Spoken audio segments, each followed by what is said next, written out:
Ladies and gentlemen, what's going on? It's Mike from the Hardcover Comic here, and I am doing another bind. I've got both my tools here.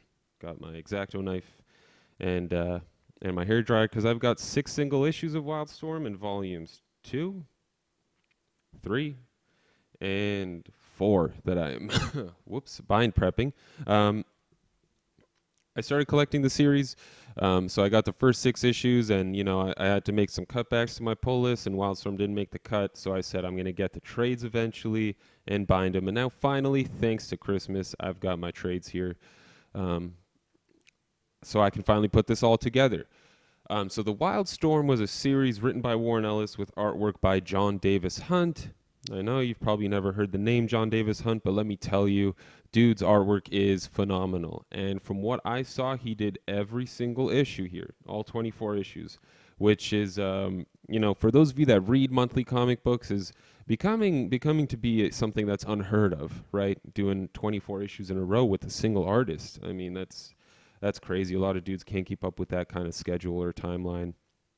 But for those of you that did have any doubts in the past about combining single issues and trade paperbacks, you can 100% do it. Sweet little Bernie Wrightson double spread there. I'm not going to take that bad boy out. It's too nice. And, R.I.P. He's one of the greatest artists ever, in my opinion, especially for Swamp Thing.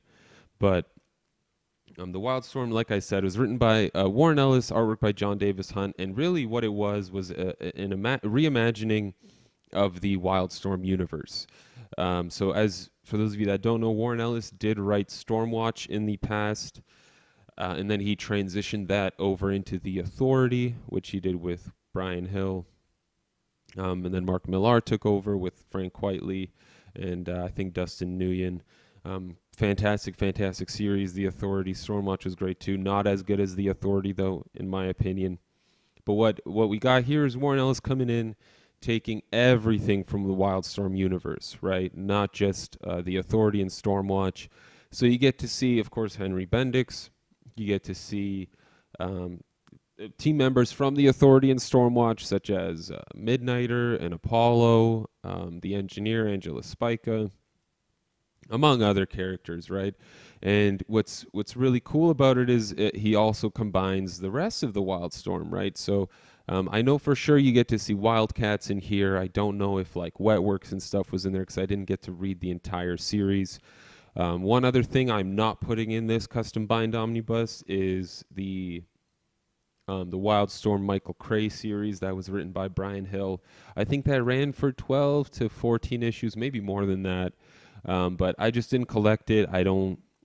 From what I saw online, it's not critical to this series. I hope I'm not wrong.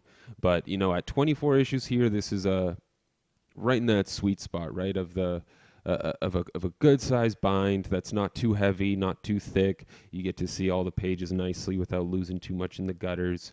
I'm very happy with the size. It's a good run as well on a series. 24 issues, you get a good chunk of storyline, and you get hopefully a lot of good character progression.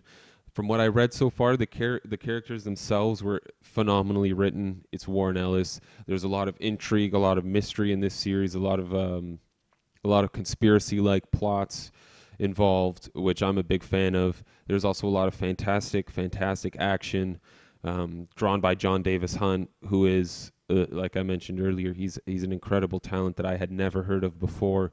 Super detailed, great at drawing faces and characters and action sequences.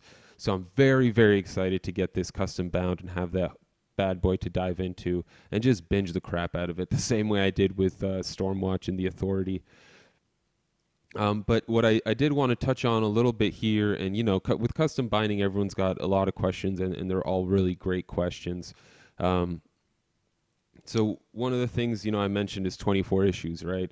Of course, your bind can range from however many issues you want to however many issues you want.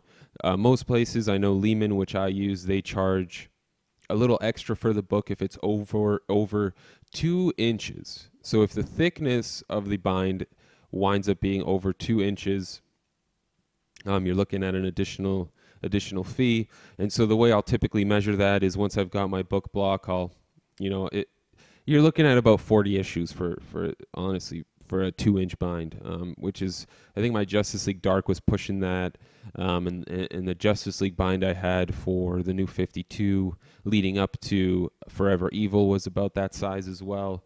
You're looking at a lot of issues, believe me, a lot of issues to get to that 2 inches. But you can bind a single issue if you want, a 4-issue mini. The smallest bind I've got is 9 issues long. Harbinger's Renegade and I believe Harbinger Generation Zero, both from Valiant, sat in at around 9 issues. So I just threw those whole series into separate binds. Sometimes of course it all comes down to money, right? Each bind will cost you a certain amount of money wherever you're binding it at. So if you want to be more economical, you're going to stuff as many issues as you can into a bind. Nothing wrong with that. If you have the money to make yourself more comfortable, personally for me, the perfect size is 12 to 18 issues. At 12 to 18 issues, you've got virtually no gutter loss with DFAB binding.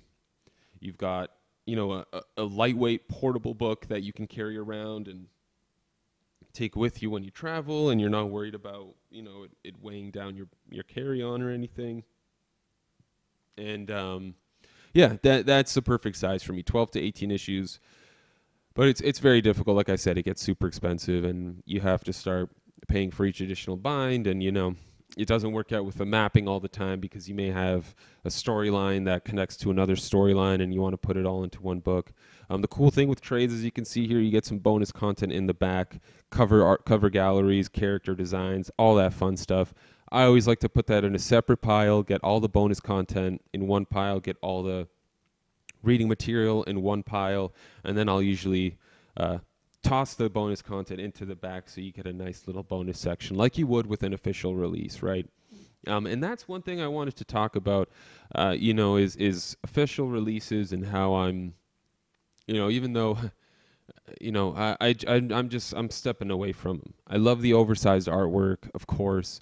I do love, for the most part, the designs that DC and Marvel put into their omnibuses are beautiful, right? They're at the worst, they're, good, right? It's never like maybe there are some books they've put out that are like just crap design. I haven't run across any. Maybe I just avoid those to begin with. But just in general, we've been getting burned by DC cancellations.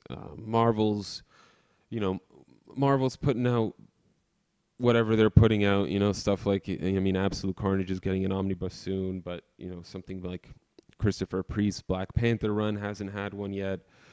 So I'm at a point now where, if I'm going to spend my money on comic books and I'm going to spend my money on a hardcover version of it or whatever, taking it to the next level, if you will, I want to have more control over it.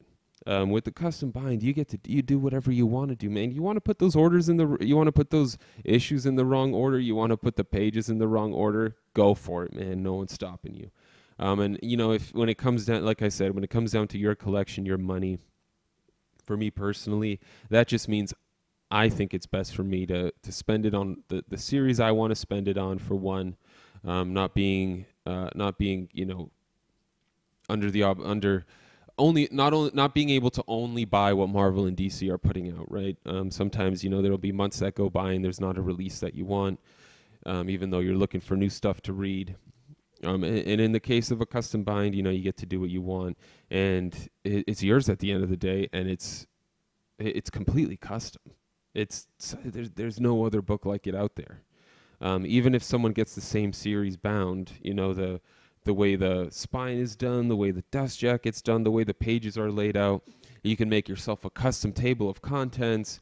You can print out whatever you want and add it as bonus content. The options are limitless, right? You get to do whatever the hell you want to do, and that's a beautiful thing. Especially for me, considering this is one of my favorite hobbies.